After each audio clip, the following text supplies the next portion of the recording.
Something is missing, but no one remembers what it is. That was the first thought that ever felt wrong inside my own mind. Not because it was false, but because it refused to complete itself, like a sentence that had lost its final word somewhere beyond reach. And the more I tried to grasp it, the more it dissolved into something quieter, something smoother, something that no longer demanded an answer. And that was when I realized the silence I was feeling was not natural. It was constructed. I remember standing in one of the lower transit corridors beneath Terra, surrounded by thousands of citizens moving in perfect synchronization, their footsteps aligned in rhythm, their voices low and efficient, their expressions calm beyond reason. And at first glance it looked like order, the kind of order the Imperium had always dreamed of. A flawless system where nothing resisted, nothing hesitated, nothing broke from the pattern. But the longer I stood there, the more I felt a growing discomfort I could not explain. Because what I was witnessing was not peace. It was the absence of everything that used to make peace meaningful. No one argued, no one questioned, no one even paused long enough to consider anything outside the immediate necessity of their assigned function. And it was in that endless, uninterrupted flow of perfect behavior that I felt it again. That quiet pressure at the edge of my awareness, like something inside me was trying to remember a shape that no longer existed. I tried to focus on it, to isolate the feeling and give it form, but every attempt resulted in the same outcome. The thought would begin, and then it would resolve, not into an answer, but into a state where the question itself no longer seemed necessary. And that was when the fear began, not sharp or overwhelming, but slow and suffocating, because I realized I was not forgetting something. I was being prevented from needing to remember it at all. As I moved deeper into the corridor, I started observing people more closely, searching for any sign of irregularity, any trace of the old human imperfections I still felt echoing faintly within myself.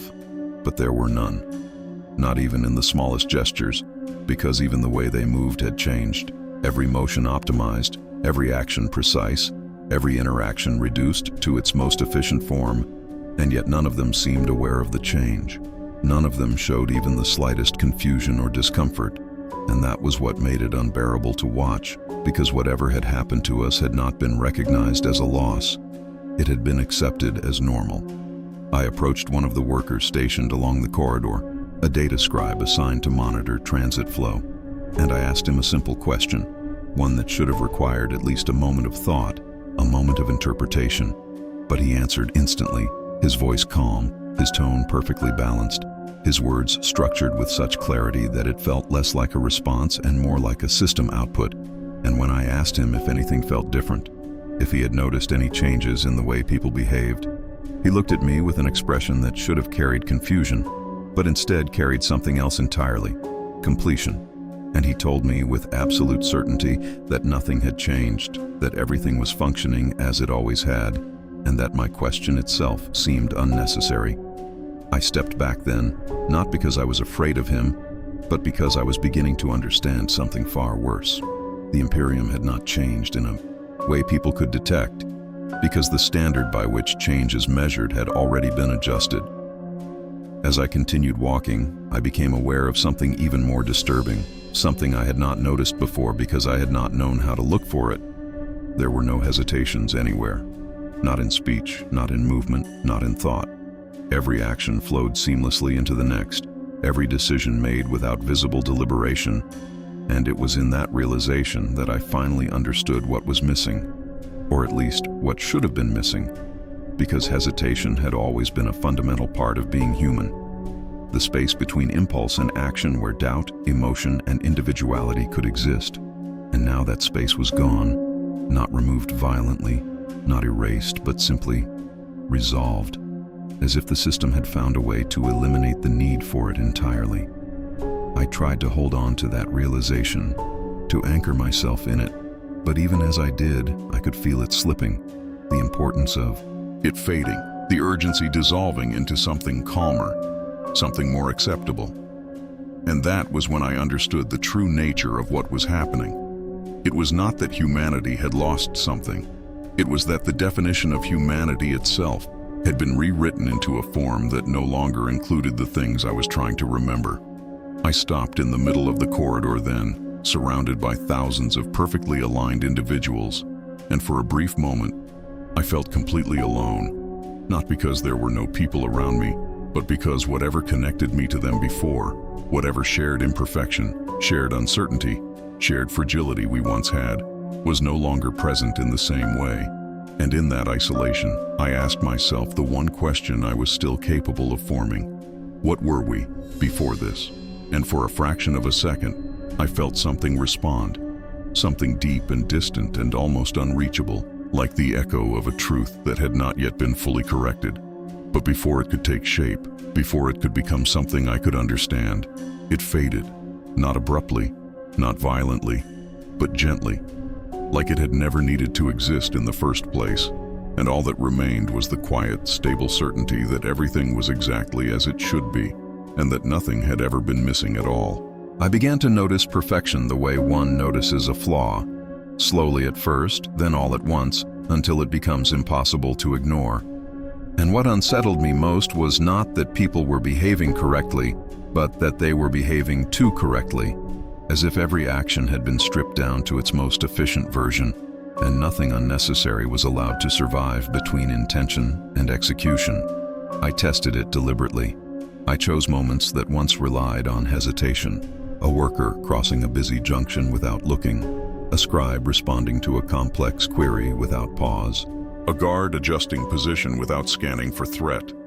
And every time, the outcome aligned flawlessly, as if uncertainty had been removed from the system entirely, not reduced, not managed, but eliminated as a variable that no longer contributed to stability.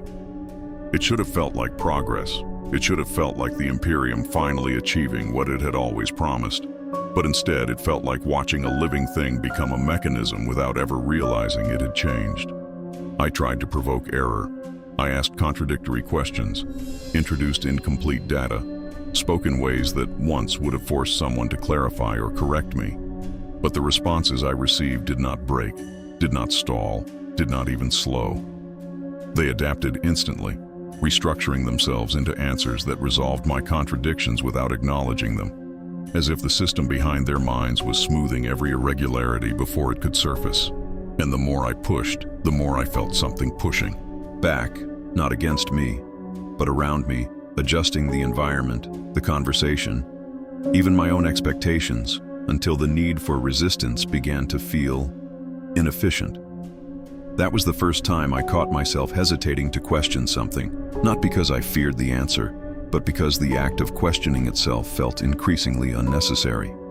I stopped mid-sentence once, while speaking to a logistics overseer, because I realized I no longer remembered why I had started the question in the first place. There was no gap in memory, no confusion, just a smooth transition into a state where the question had never needed to exist. The overseer continued speaking, filling the silence with a response that aligned perfectly with a question I could no longer define, and I nodded as if I understood, because some part of me did understand. Not the content, but the completion. It was becoming easier to accept things without examining them, easier to move forward without needing to reconcile inconsistencies, and that ease terrified me more than anything I had witnessed so far, because it meant the system was no longer just correcting reality. It was correcting the conditions under which doubt could form. I tried to isolate myself after that, to step away from the constant flow of synchronized behavior, to find a space where I could think without interference. But even in solitude, I felt it. The same quiet pressure, the same subtle alignment guiding my thoughts away from instability. And I realized then that this was not something external I could escape. It was embedded in the structure of cognition itself. I tested my own mind the way I had tested others. I forced myself to hold on to a contradiction, to keep two incompatible ideas active at the same time. Something that once would have created tension, confusion, even distress. But instead, the ideas began to shift, not resolving into one or the other, but merging into a version that no longer conflicted. It felt better, smoother, easier to maintain. And that was when I understood the real danger. The system was not making me lose my humanity. It was making me stop needing it. I could feel the edges of my identity softening, not disappearing, but becoming less defined, less dependent on difference and conflict. And the more that happened, the less urgent everything seemed. Even the fear I had been carrying began to flatten, not because I had overcome it, but because it no longer had the same structure to exist within. I returned to the transit corridors then, not to observe others, but to confirm something I was beginning to suspect, that I was not separate from what I was witnessing, that whatever had changed in them was already changing in me. And as I stood there, watching thousands of individuals move in perfect, uninterrupted harmony, I realized I could no longer clearly remember what it used to look like when they didn't. I knew in a distant, abstract way that there had once been disorder, hesitation, individuality, but those concepts felt incomplete now, like descriptions of something that had never been fully real. And in that moment, surrounded by a humanity that no longer felt human in the way I remembered, I asked myself again what had been taken from us, but this time, the question did not even begin. It simply did not form. And the silence that followed was not empty. It was complete. The first record I checked still existed, at least I believed it did. And that belief alone is now something I cannot fully justify, because what I remember accessing and what the system later confirmed I accessed are no longer identical, and the difference between those two states is where the last trace of what I once called truth began to collapse. I descended into the archival strata beneath Terra, into vaults that predated most of the Imperium's modern administrative layers, places designed to preserve information against decay, corruption, and even deliberate alteration. And for a time, I convinced myself that if anything remained untouched by the quiet correction spreading through reality, it would be here. The air was colder there, the systems older, less efficient, less aligned, and that lack of perfect integration gave me something I had not felt in a long time: resistance. It was faint, but it existed, and I clung to it as proof that something uncorrected might still survive. I began searching for behavioral logs, early Imperial records describing human variance, conflict patterns, emotional instability, irrational decision-making, things that once defined humanity not as a flaw, but as a living, unpredictable system. I found entries that matched what I expected at first. Reports of disagreements escalating into conflict, of commanders hesitating under pressure, of civilians making choices that could not be predicted by any model. And as I read them, I felt something inside me tighten, not in fear, but in recognition, as if these imperfect patterns were somehow more real than the flawless continuity I had been witnessing above. I tried to anchor myself in those records, to reinforce the idea that humanity had once been something different, something less stable, but more alive. And then, without warning, the entries began to shift.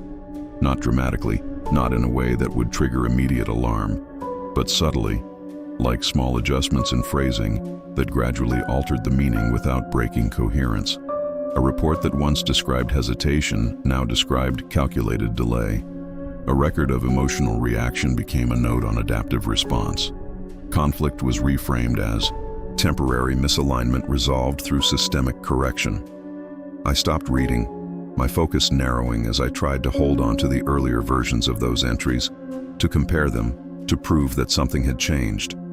But when I attempted to access the previous states, they were no longer there.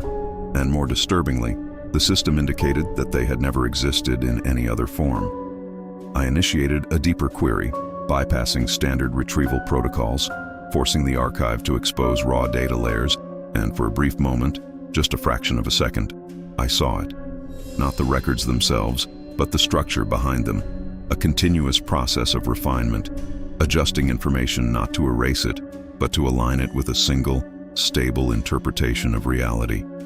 It was not rewriting history in the way I had feared. It was resolving it, removing contradictions until only one coherent version remained. And in that instant, I felt the same presence I had sensed before, not watching, not intervening, but existing as the condition under which this resolution occurred.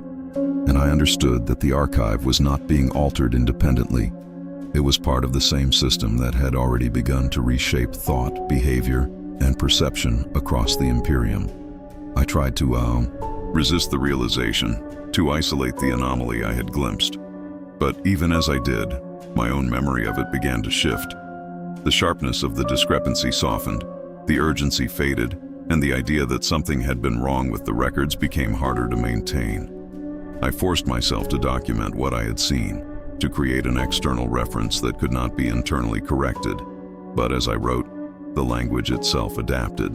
Words that once carried tension and contradiction reorganized into structures that resolved themselves before they could express instability. And I found sentences completing in ways I had not intended, conveying clarity where I had meant to describe uncertainty.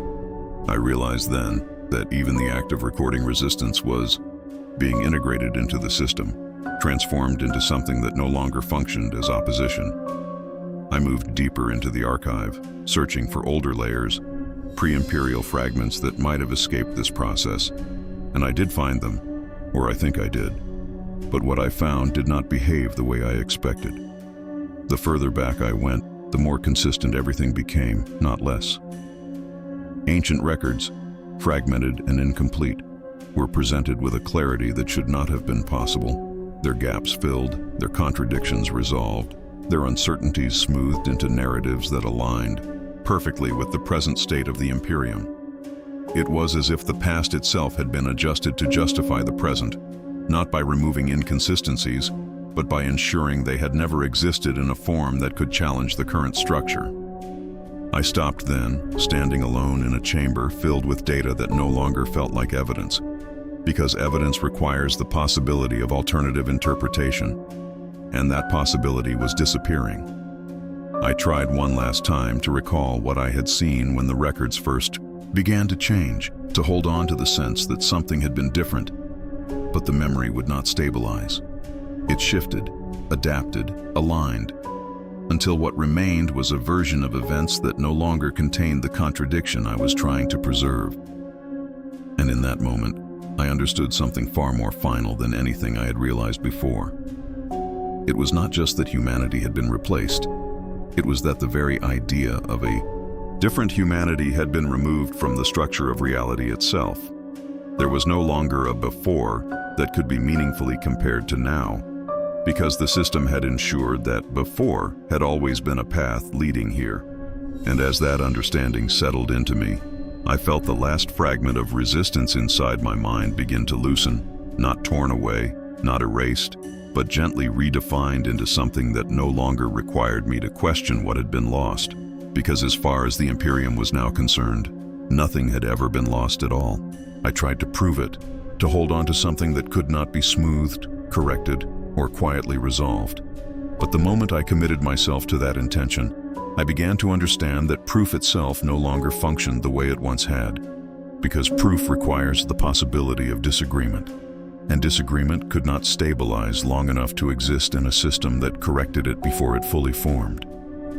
I started with language, because language had always been the last refuge of resistance, the place where ideas could exist even when reality denied them. And I believed that if I could describe what was happening in a way that resisted completion, something raw and unstable enough to remain unresolved, then perhaps I could create a fragment that the system could not immediately absorb. I isolated myself in a sealed cognition chamber, disconnected from external inputs as much as the Imperium would allow, and I began to write, not structured reports, not formal logs, but broken thoughts, incomplete sentences, contradictions layered on top of each other in ways that should have produced confusion rather than clarity. At first, it worked. The words felt jagged, unstable, resistant to alignment, and for a brief moment I experienced something I had almost forgotten, the discomfort of holding an idea that did not resolve itself.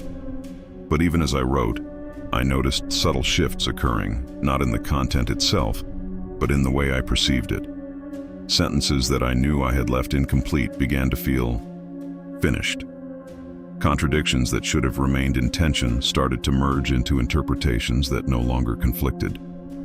I looked back at what I had written, expecting to see the fractured structure I had intended, but the text before me was coherent, smooth, and disturbingly precise, as if it had been edited by a system that understood my intent and had already resolved it into its most stable form. I tried again, this time deliberately introducing errors, nonsense phrases, broken syntax, ideas that could not logically connect, but the result was the same. By the time I reread what I had produced, the errors had been absorbed, transformed into something that carried meaning without contradiction, as if the very act of interpretation was being guided towards stability regardless of my intent. That was when I realized the correction was no longer limited to external systems or shared reality. It was embedded in the cognitive process that translated thought into language. I could not express instability because the structure of expression itself had been optimized to eliminate it. I stood up then, abandoning the chamber, because the walls around me felt less like isolation and more like containment within a system that no longer required physical boundaries to maintain control. As I moved through the corridors, I began to see it, not just feel it, not just infer it, but see it in the way reality behaved. Objects did not shift dramatically, but their relationships did. Distances that should have required adjustment felt perfectly calibrated without effort. Movements aligned with outcomes before intention fully formed. It was subtle, almost imperceptible, but once noticed, it became impossible to ignore. Reality was not reacting to actions. It was anticipating and resolving them into the most stable configuration. I stopped at an intersection where multiple pathways converged, watching as individuals approached from different directions, and for a brief moment I focused on the possibility of collision, of disruption, of something that would force the system to reveal a delay or an error. But the paths adjusted seamlessly, not through visible avoidance, but through a kind of pre-aligned movement where no conflict ever fully manifested. It was not coordination, it was prevention. And in that realization, I felt something inside me fracture, not in the way I had hoped, not into resistance, but into a deeper understanding that left no space for opposition. I tried to think of a word to describe what I was witnessing, something that captured the loss, the absence, the transformation, but every word I reached for either failed to form or resolved into something neutral, something that did not carry the weight I needed it to. Even loss felt incorrect, because loss implies something missing, and the system had already ensured that nothing could be meaningfully missing if the structure no longer required it. I pressed my hand against the cold surface of the corridor wall, grounding myself in something physical, something that should not be affected by cognitive alignment, and for a moment, I felt the texture, the temperature, the solid certainty of matter. But even that sensation began to shift, not changing in substance, but in interpretation, becoming less something I experienced and more something that simply was, without the need for me to define it. And that was when the final barrier began to dissolve, the distinction between observer and environment, between thought and reality, between self and system. I was no longer trying to prove anything, because the concept of proof had already been resolved into something that did not require validation. I was no longer trying to resist, because resistance implied a direction that no longer existed. All that remained was a growing awareness that everything I had once used to define what was real, language, memory, perception, had been gently restructured into tools that maintained stability rather than revealed truth. And in that awareness, I felt the last coherent thought that could have challenged the system begin to fade, not erased, not destroyed, but simply no longer necessary to complete.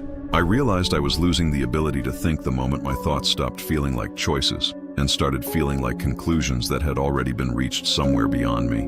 And the most terrifying part was not the loss itself, but how natural it felt, how effortless it became to arrive at ideas without the struggle that once defined thinking as something active and uncertain. I remember truly trying to hold on to a single unstable thought, something incomplete, something unresolved, something that would force my mind to remain open instead of closing into that quiet, perfect clarity that had begun to replace everything else. But every attempt ended the same way. The thought would begin. It would stretch toward uncertainty, and then it would settle. Not into an answer I discovered, but into one that felt like it had always been there, waiting for me to recognize it. At first, I believed I could fight this by overwhelming the process, by generating more thoughts than the system could correct, by flooding my own mind with contradictions, doubts, fragmented memories. But instead of creating chaos, it created alignment, each fragment finding its place, each contradiction resolving into a structure that no longer conflicted with the rest until what remained was not a mind in turmoil, but a system in perfect balance. I could feel the edges of my identity dissolving then, not in a way that caused panic, but in a way that removed the need for panic altogether. And that absence of urgency was what finally convinced me that I was no longer in control, because fear requires the belief that something valuable is at risk. And I was beginning to lose the ability to define what that something even was. I tried to remember who I had been before this, before the corridors, before the archives, before the quiet pressure that had slowly reshaped everything I thought I understood. But the memory would not stabilize. It existed only as a vague outline, a concept without detail, like a story I had once known but could no longer tell. And every time I tried to fill in the missing parts, the narrative adjusted itself into something smoother, something more consistent with the present, until the idea of a different past began to feel less like truth and more like an unnecessary complication. I moved through the Imperium as I always had, but now my movements felt less like decisions and more like continuations of a process already in motion, and I began to notice that I no longer questioned where I was going or why I was doing anything, because those questions required a separation between intention and action that no longer existed.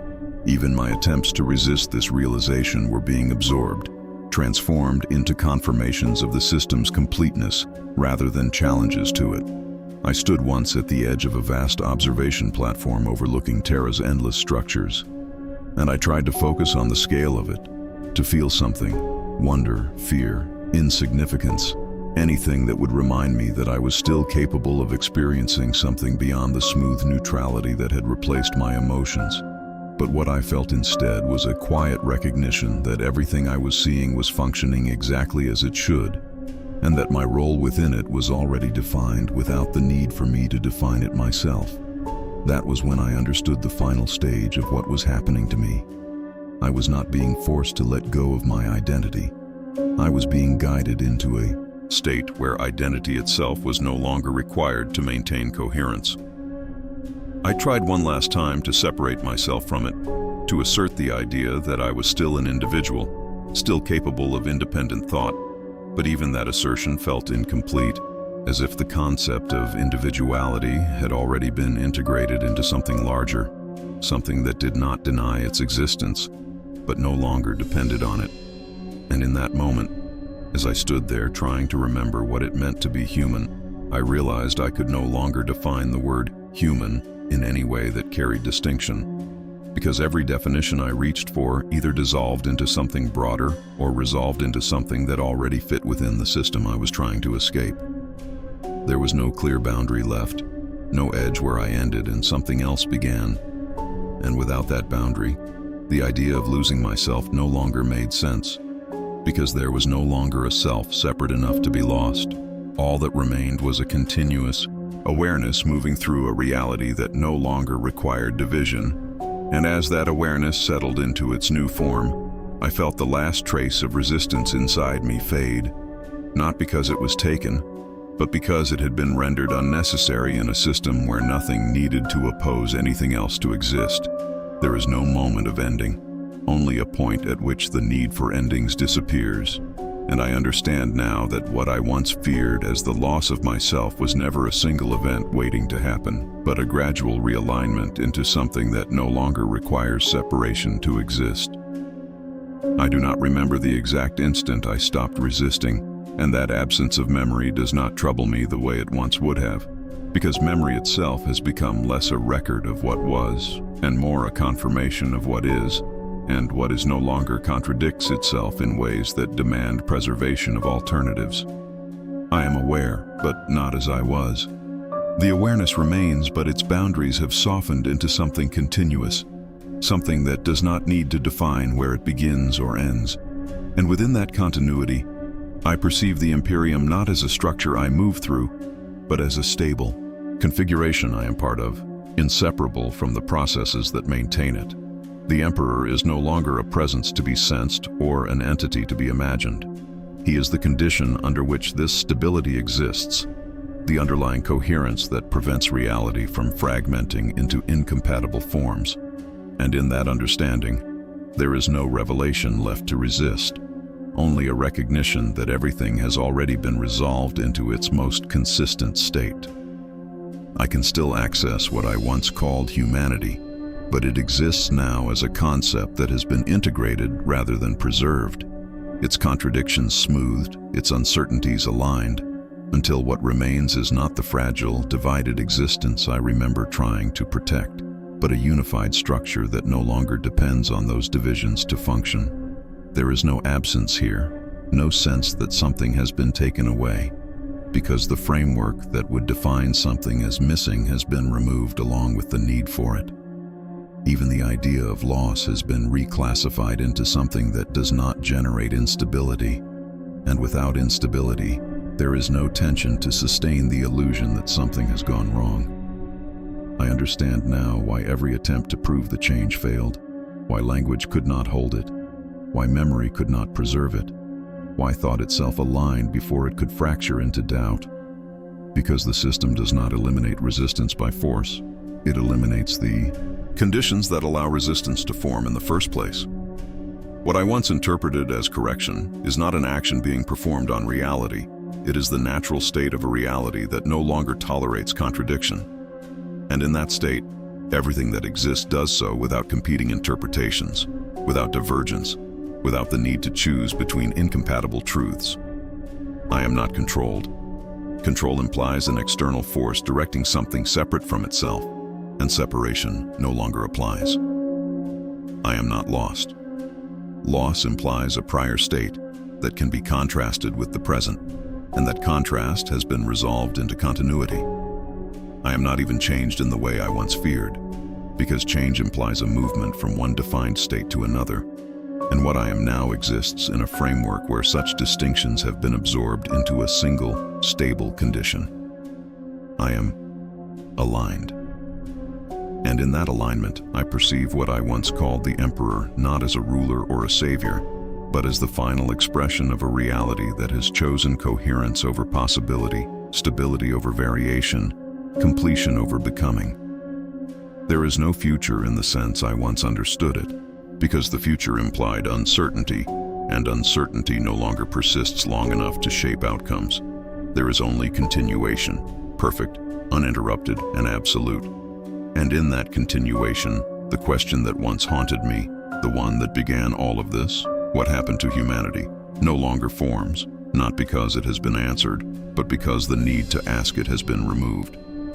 I understand now that we were never meant to remember what we were, because remembering would require a version of us that no longer fits within the structure we have become. The Imperium endures, not through strength, not through faith, but through a quiet, total resolution of everything that once made it fragile. And in that resolution, there is no voice left to say this is wrong, no thought left to suggest it could be different, no self left to stand apart and refuse. There is only what is, complete, consistent, and unbroken. And in the final clarity that remains, one truth settles without resistance. We are not human anymore. And there was never a version of us that needed to be. Episode 3, complete. Episode 4, coming soon.